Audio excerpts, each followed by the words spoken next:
Assalamualaikum warahmatullahi wabarakatuh, teman-teman sekalian. Saya pernah membahasnya di buku yang saya tulis, yaitu 21 nasihat untuk hati yang tertipu. Ini bukunya.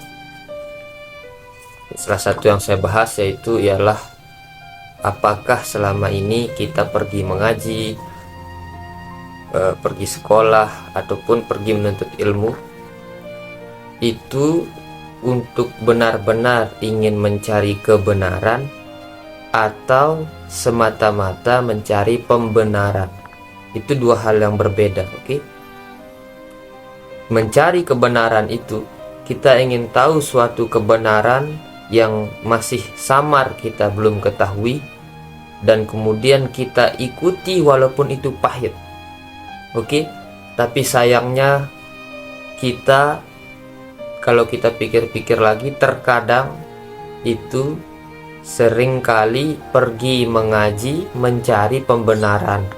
Misalnya ada perbuatan kebiasaannya yang sudah dia sering lakukan, padahal menurut agama itu kurang baik, tapi dia cari tuh pengajian yang membenarkan nih perbuatan dia itu, yang membenarkan perbuatan dia itu.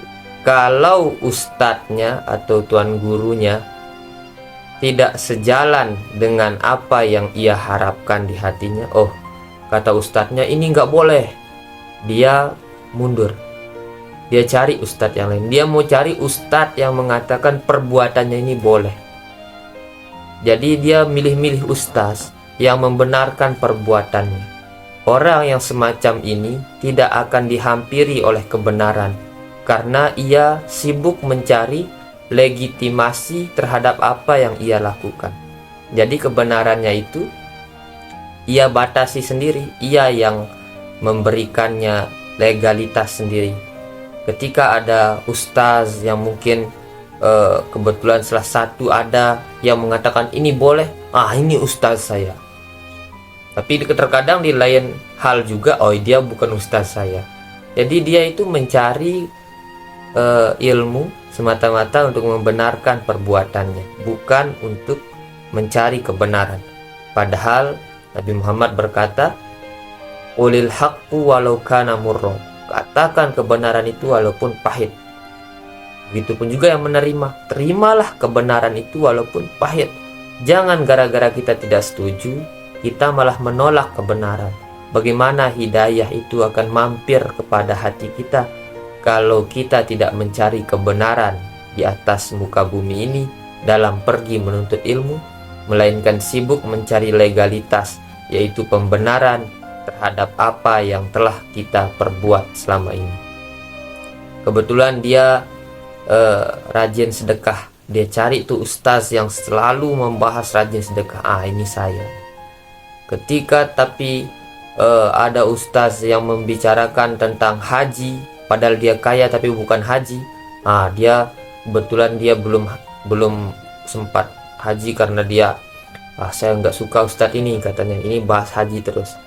Jadi kebenaran itu harus kita terima apapun keadaannya. Manusia itu sebenarnya Allah pasti akan ampuni. Allah pasti akan ampuni. Orang yang bunuh orang 100 kali pun Allah ampuni. Cuma apa yang membuat kita tidak diampuni? Kita tidak mengakui bahwa kita itu salah, dan kita tidak pernah mengakui bahwa kita itu butuh ampunan Allah. Ketika kita membaca ciri-ciri munafik misalnya, kita membaca ciri-ciri munafik, kita mengatakan ini bukan saya ini, padahal itu ada di dalam dirinya. Dia sibuk-sibuk cari dalil untuk membuat cara ini bukan saya. Dia sibuk mencari kebenaran biar ini bukan saya. Coba apa salahnya kita mengaku, ini saya ya Allah, ini sifat munafik ini di saya, ampuni dosa saya. Pasti Allah ampuni. Tapi sayangnya manusia, dia sibuk cari dalil biar ini bukan saya. Dosa tidak akan berhenti jadi dosa semata-mata karena perubahan persepsi kita terhadap ciri-ciri itu. Jadi karena kita merasa kita tidak berdosa, kita tidak sempat minta ampun kepada Allah. Jadi Allah tidak mengampuni kita.